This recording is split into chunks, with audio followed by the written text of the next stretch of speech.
Die-hard enthusiasts of shortwave radio met at the 7th annual conference of the Voice of Russia's Listeners Club, held at the Russian Center of Science and Culture at New Delhi in India.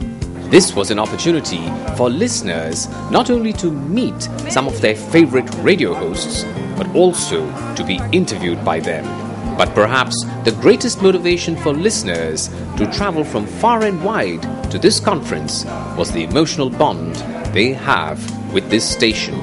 रूसी radio के बारे में मेरे को ऐसा पता चला क्योंकि पहले मेरे घर में दादाजी सुनते थे, उसके बाद मेरे पापा जी सुनते थे और पापा जी की प्रेरणा से ही मैं सुनने लगी रेडियो। तो मेरी रुचि दिन दिन बढ़ती गई और फिर मैं लेटर लिखने लगी। उनके प्रेरणा से मैंने लेटर लिखना सीखा और फिर जब मेरा लेटर शामिल हो गया तो मुझे और खुशी हुई।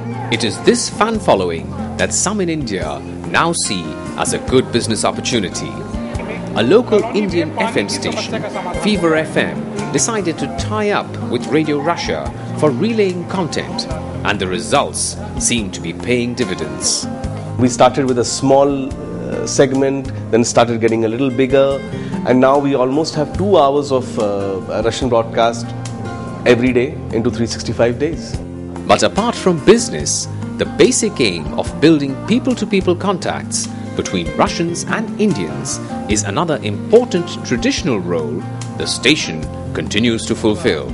We compete with Western media in this image of Russia. Of course, we have a lot of problems, as India has its own, but we try to explain what is going on in Russia, what we are trying to do to improve the life of our people, and what we are going to do to improve our relations with the other world, especially with India. The importance of the work being done by Radio Russia in India was highlighted by the remarks of the Ambassador of Russia to India in his speech at the conference.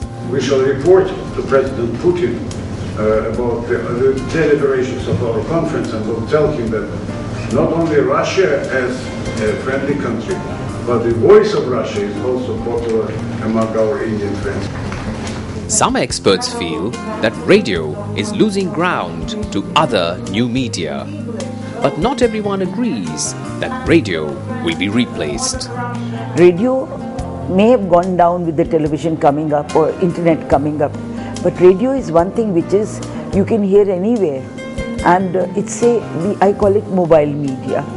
Radio Russia is now transmitting in Hindi, Urdu and Bengali, and also starting a special English transmission for the region.